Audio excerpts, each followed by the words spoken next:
નમસ્તે. ટ્રમ્પ રાજા નથી, તેઓ લોકતંત્રમાં માત્ર એક ચૂંટાયેલા નેતા છે. અમેરિકન્સને લાગ્યું કે આ વાત ટ્રમ્પને યાદ દેવડાવવી પડશે, એટલે અત્યારે તેઓ આખા અમેરિકામાં નો કિંગ્સ નામે એક આંદોલન ચલાવી રહ્યા છે. ટ્રમ્પ આ વર્ષે જાન્યુઆરીના મહિનામાં ફરીવાર સત્તામાં આવ્યા ત્યારથી તેઓ પોતાની સત્તાઓને વિસ્તારી રહ્યા છે. તેઓ ફેડરલ ગવર્મેન્ટ એટલે કે ત્યાંની કેન્દ્ર સરકારનું કદ ઘટાડી રહ્યા છે. રાજ્યોના ગવર્નર્સના વિરોધ છતાં અમેરિકાના શહેરોમાં તેઓ નેશનલ ગાર્ડ ટ્રુપ્સને ડિપ્લોય કરી રહ્યા છે. ઇમિગ્રેશનની સામે તો એમણે જાણે જંગ જ છેડી દીધી છે અને કરોડો અમેરિકન્સના હેલ્થકેર પર એમણે કાપ મૂક્યો છે. આ બધાના વિરોધમાં અત્યારે ત્યાં લાખો લોકો રસ્તા ઉપર ઉતર્યા છે. બેન્ડ સાથે તેઓ માર્ચ કરી રહ્યા છે.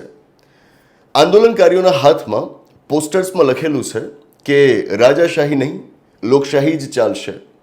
બંધારણનો કોઈ વિકલ્પ નથી. આપણા લોકતંત્ર ઉપર હુમલો થયો છે.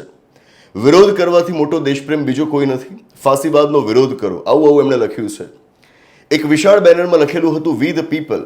અમેરિકાના બંધારણની શરૂઆત શબ્દોથી થાય છે અને આપણા બંધારણની પણ શરૂઆત આ જ રીતે થાય છે. આ બેનર પર લોકો સહી કરીને આંદોલનને પોતાનું સમર્થન આપી રહ્યા છે. રસપ્રદ વાત એ છે કે આ આંદોલન અમેરિકા પૂરતું સીમિત નથી. યુરોપના બર્લિન, મેડ્રિડ અને રોમ ખાતે પણ આંદોલન જોવા મળ્યું. કેનેડા તેમજ લંડનમાં પણ આ જોવા મળ્યું. અહિંસા એ આ આંદોલનનો મુખ્ય સિદ્ધાંત છે, એ આપણે ખાસ યાદ રાખીએ. ટ્રમ્પના સમર્થકોએ હંમેશની માફક આને પણ ડાબેરીઓનું આંદોલન કહ્યું. આંદોલનકારીઓને લેફ્ટિસ્ટ અને માર્ક્સિસ્ટ કહ્યા. એ અંધભક્તો છે. એમના મતે આંદોલનકારીઓ અમેરિકાને નફરત કરે છે. આપણે સમજવાનું છે કે લોકતંત્રને બચાવવાની જવાબદારી લોકોની જ હોય.